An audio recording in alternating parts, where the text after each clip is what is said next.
Welcome to Godly Play at Clayton Valley Presbyterian Church. I'm Kathleen. I'm one of the teachers here, and I'm glad that you're sharing story with us today, the story of God's people. We come to Godly Play typically from the sanctuary, where we've spent some time with Pastor Barbara, and the teachers welcome each person to this circle, one by one as we are called by name. And whatever teacher is leading the story today, we always start the same way. The Lord be with you. If we were all here together, I would invite one of you to come over to the calendar with me, but I'll have to do that myself. As we then go look where we are in the great circle of the church year, understanding all of the Sundays that we have that are beginnings and endings. We are here in the ordinary time.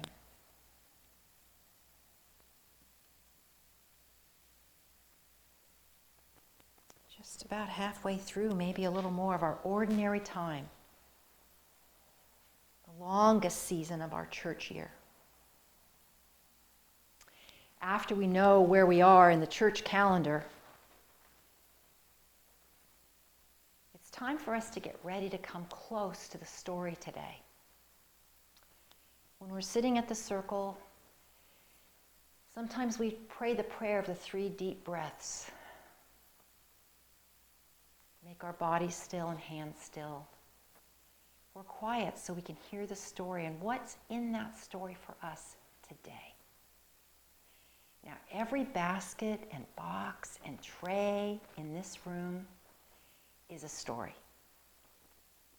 Parables, the stories of how we worship our liturgy, the sacred stories that are on either side of me. It's important to always watch where the storyteller goes to get the story, because once you've heard a story, it's yours forever. And when you're in this room, you can take it down off the shelf and work with it. So you might need to know where to go to get it, and of course, where to put it back when you're finished, so that it'll be there for the next person. I'm going to go over to the shelves that have the sacred stories from the Old Testament, the Hebrew Scriptures.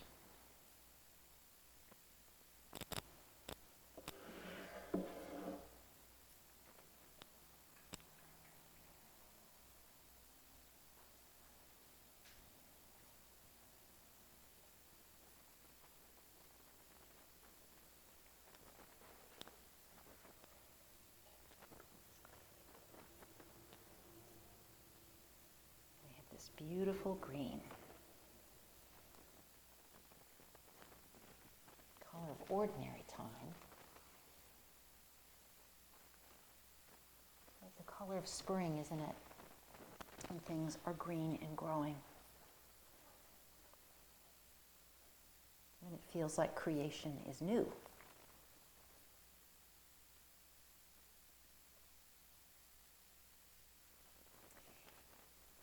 When God created everything, God said that it was good. And in the creatures with 2 legs, like you and me, God put God's own image in those creatures.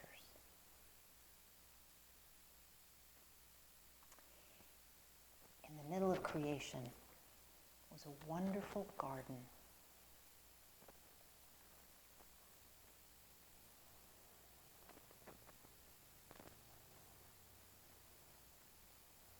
There were 2 trees in the garden. Everything was close in the garden. All the plants and the rocks, the animals, all the creatures, everything was close. And God was close.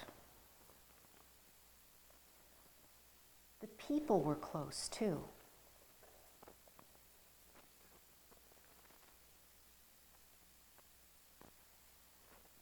The people called everyone, or in their language, Adam. And Eve was there too, because Eve was part of Adam. They were close, like everything in the garden, sort of an Adam-Eve.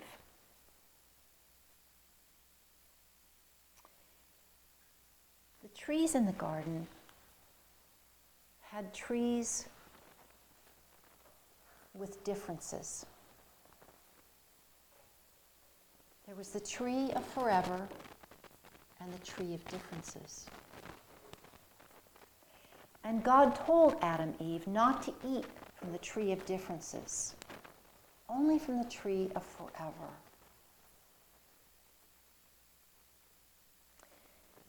Now, one of the creatures in the garden was the serpent.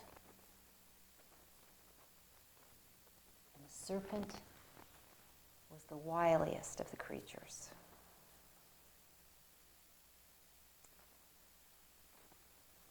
The serpent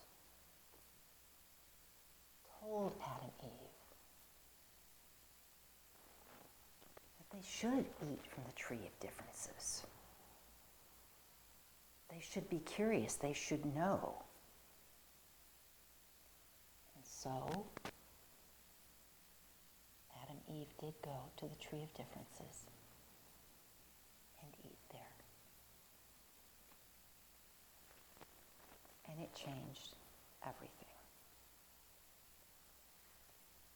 For then, things came apart.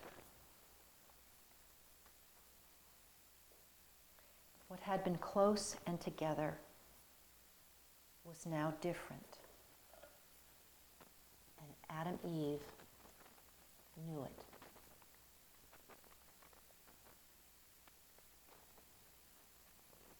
There was low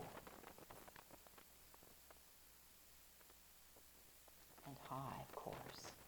There was close and far.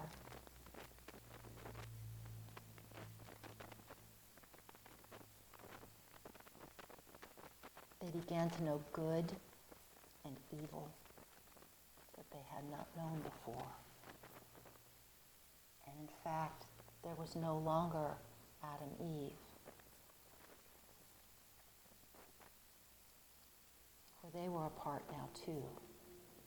There was Adam and there was Eve. And the people were now separate from God.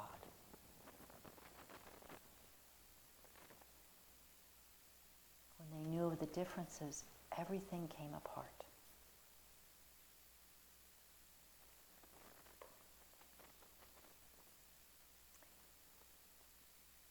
But there was something wonderful also about the differences. For when things are different, then Adam and Eve could begin to build and create things. They could never create something out of nothing, as God does. But they could begin to build and create.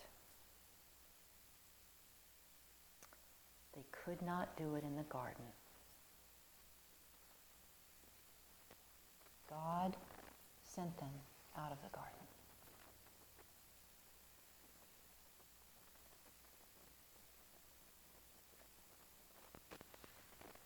They put an angel with a sword to prevent them from coming back. Adam and Eve were now separate from God and separate from the garden forever. And they would have to go forward. But God went with them when they left the garden to help them be the best that they could be in this new way as they learned how to build something good out of all the differences there are.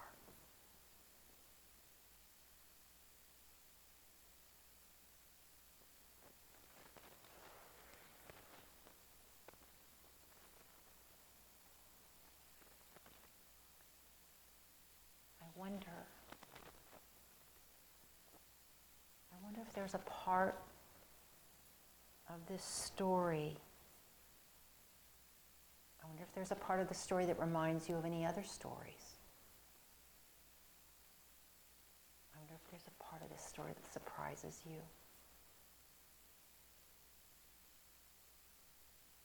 I wonder where you might be in this story.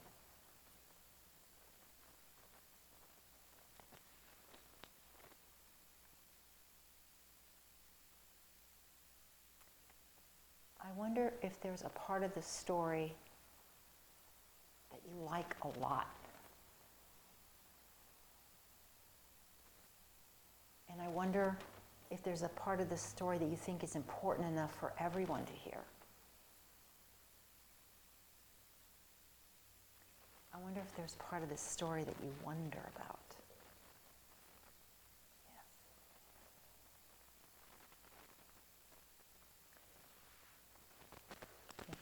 When we come back to this room, when it's safe, some of you might want to work with this story and wonder about these differences.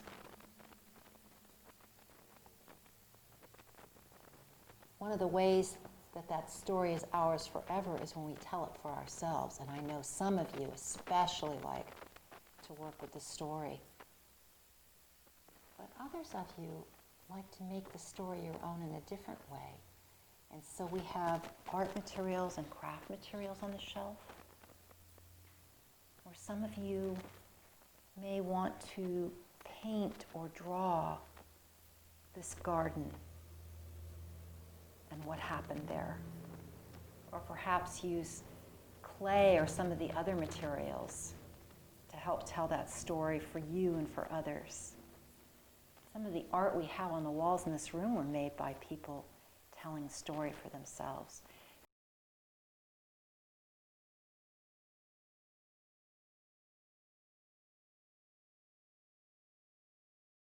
So I hope when you're hearing this story about the garden, that perhaps you'll find a way today to make the story your own as well. After the work time in this room, we put our story away, we put our work away, and we get ready to come back to the circle together to have the feast and share that time. We always start the feast with prayer, with our holding cross.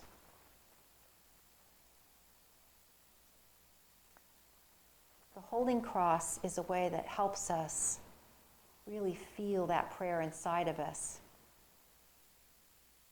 And each person at the circle will have an opportunity to pray out loud if you'd like, or sometimes prayers are so quiet only God hears them. And as we pass the holding cross around the circle, when it comes back to the storyteller, we always pray together. The same prayer that we pray in the sanctuary. The one that Jesus taught us and is still teaching us now. Our Father who art in heaven, holy is your name. Yes. And then it's time for us to share the feast. Now, our feast is always the same. When we remember the meal that Jesus had with his friends in the upper room, we remember that Jesus took bread and broke it and asked his friends to eat it and to remember him always. They thought it was a strange thing to say, but he said some strange things sometimes that they didn't understand. They could only understand later when they remembered them. For our bread, we use the matzah. We like to have that taste of the desert to remind us of when the people fled to freedom and didn't have time for that bread to rise. And we have a cup because we remember when Jesus took the cup at that meal, when everybody had plenty to eat. And he took the cup and blessed it, and he said, "Drink all of this, for this is my promise to you, that when you come together in my name, I will be with you to the end of the age." Some people use juice or wine. We like to use water, for it reminds us of the water of creation, the water of the great flood, the water that the people passed through to get to freedom, the water of baptism. And so I hope that wherever you are today, that you have a little bread or some matzah, and you have a cup, and that we enjoy that time together, that moment of peace when we know that Jesus is with us now and always will be. And so until we meet again, may the Lord bless you and keep you always.